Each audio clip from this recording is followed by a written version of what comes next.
Olá pessoal, como vocês estão? Eu sou a Mel Ferraz, lá do canal Literatura e hoje, aqui nesse vídeo do canal da TEG Experiências Literárias, vamos conversar com spoilers sobre o livro, então, A Firma Pereira.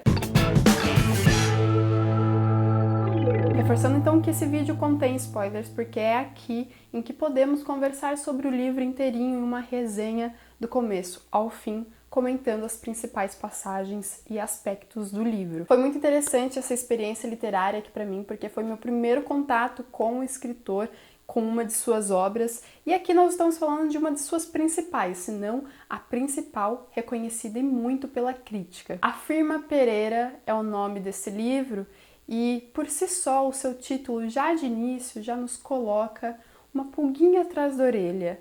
A Firma Pereira, quem que vai afirmar? Pereira. O que ele vai afirmar? E por que a escolha desse título? E posso dizer para vocês que elas permearam toda a minha leitura do livro, que aliás não é um livro muito longo, né? Ele tem apenas 157 páginas e isso é bastante positivo aqui para a construção dele. Já digo por quê. Bom, nós temos aqui o protagonista, que é justamente o Pereira, do título, sobrenome desse personagem principal, que dirige o caderno cultural de um recém-inaugurado jornal em Lisboa, em Portugal. Estamos falando de um escritor, António Tabu, que na verdade é italiano, mas retrata aqui sobre Portugal. Ele que teve uma vida nômade de muito interesse por outras culturas e idiomas, assim como a sua curadora. Quem foi que indicou esse livro para o nosso mês aí de experiência literária, que foi a Jhumpa Lahiri. Bom, voltando aqui para o nosso personagem, ele é uma pessoa bastante solitária e eu acho que isso está presente em todo o livro. E foi algo para mim bastante doloroso de ver aqui. Sua esposa já falecida está com ele a todo momento em pensamentos, porque ele vive no passado, e também em um porta-retrato, em uma foto, com a qual ele vira e mexe e conversa. Então realmente a solidão aqui é um traço bastante característico desse nosso protagonista, que se interessa muito pela ressurreição da carne, pela morte, esses temas aí tão traiçoeiros. Ele se formou em letras, é um literata, então em meio de uma de suas leituras, ele se depara com um artigo a respeito desses temas. Então ele decide entrar em contato com o autor desse artigo. Essa pessoa, que é na verdade um revolucionário, é Monteiro Rossi. Estamos falando aqui de um contexto muito importante para a história do livro, que é o da ditadura salazarista, esse regime aí extremamente sombrio na história de Portugal, que durou de 1933 e foi até 1974, até a Revolução dos Cravos. Portanto, esse é um livro que tem um pano de fundo muito importante para todo o enredo, que foca sim nesse indivíduo, que é o Pereira, e em toda a sua solidão, porém, ele vai retratar o macro, que é o coletivo do país Portugal. Acontece que justamente esse revolucionário vai surgir na vida do protagonista, que é responsável por uma parte de um jornal vespertino em um regime como esse, que eu acabei de comentar com vocês, e aí ele não consegue, Pereira, se desfazer desse vínculo que ele começa a criar cada vez mais com esse revolucionário. Ele o contrata, entre muitas aspas, para redigir alguns textos que seriam os necrológios. Acho bastante simbólico isso aqui no livro, abordagem sobre a vida e a morte, pessoas preparando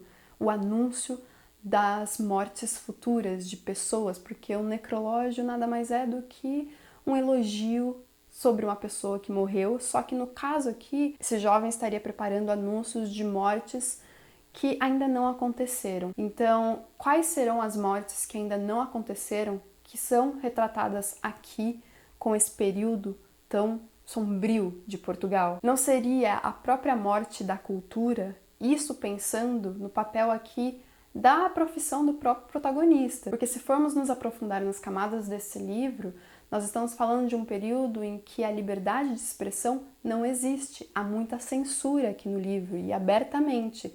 E como assim uma pessoa que dirige o caderno de cultura tem que passar por tantas coisas, censuras, quanto aqui o Pereira passou, e sem sequer se importar com isso? Porque sim, nós estamos falando de um personagem que é apático, e isso me incomodou muito durante todo o livro. É claro que há uma transformação, uma mudança aqui no Pereira, que também vai contribuindo para que isso se desfaça, porque Pereira, ele passa por um período de muitas mudanças. Em um determinado momento, há um conto aqui que que na verdade o Pereira ele vai encarar como se fosse uma autobiografia, porque é um conto sobre arrependimento.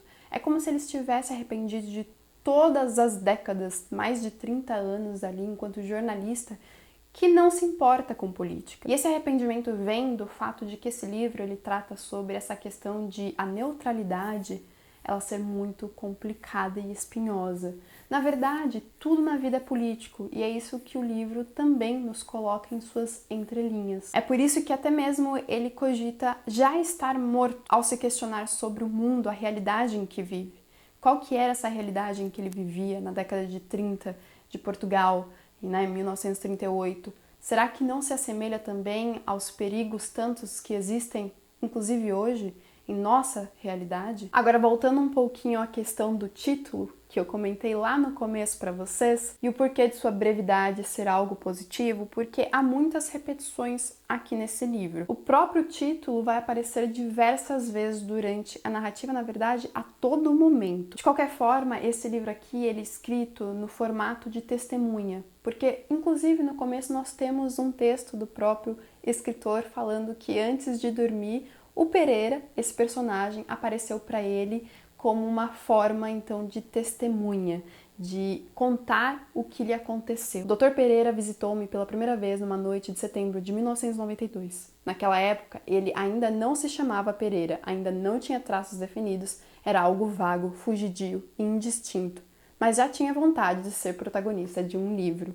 Eu achei muito bonito esse início do livro, porque é uma aproximação do escritor com esse personagem, e é aqui que já começa a construção desse personagem, porque nós temos esse testemunho colocado aqui. É como se o personagem tivesse visitado o escritor e falado assim: eu preciso que você conte a minha história. Por isso que a todo momento o livro fala, ele afirmou. Então, um livro testemunhal. A Jhumpa Lahiri, que foi quem indicou esse livro para nós, ela disse que o escritor Antônio Tabuk tem uma escrita bastante experimental. E eu concordo muito com isso. No começo foi até difícil de eu entender com essa narrativa mais objetiva, seca e repetitiva. Acho que o experimentalismo todo também está nisso, sabe? A mistura de falas com vírgulas, poucas pontuações até mesmo. Não há travessões ou mesmo aspas para indicar falas. As falas estão misturadas ali como se fosse uma grande fala. Basicamente, o contar, a narração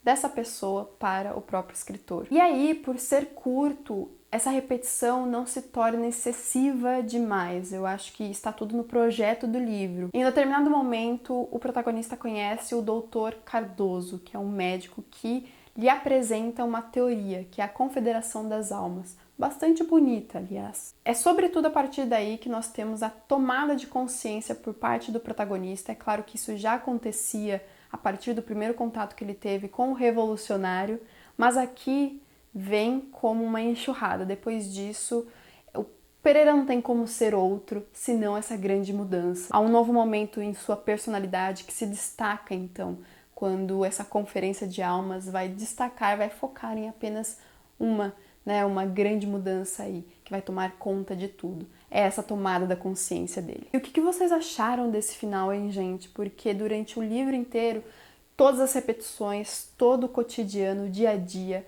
tudo muito do mesmo, sabe? Uma mesmice, não me preparou e nada para esse final, que até mesmo foi bastante rápido, né? A morte do Monteiro Rossi me veio com uma violência, um baque que estava faltando no livro, ainda mais por tudo que ele trata. É então com o surgimento de uma polícia que na verdade não é polícia, não é oficial, com essa opressão muito grande, é que nós temos a violência aqui sendo escancarada para nós. Monteiro Rossi morre aqui sem ter muito desenvolvimento. A morte dele aqui não é muito desenvolvida e o final fica um pouco em aberto. O que vai acontecer com o Pereira depois que ele escancarou a verdade aí no jornal? É um ato de coragem, de muita bravura, porém eu acho que é um ato de suicídio também. O que vocês acham desse final? Vocês também ficaram com essa impressão de que depois disso não há muito futuro para o Pereira? Outra coisa curiosa que eu coloco aqui como um ponto final também é a respeito das limonadas. Nós temos aqui na capa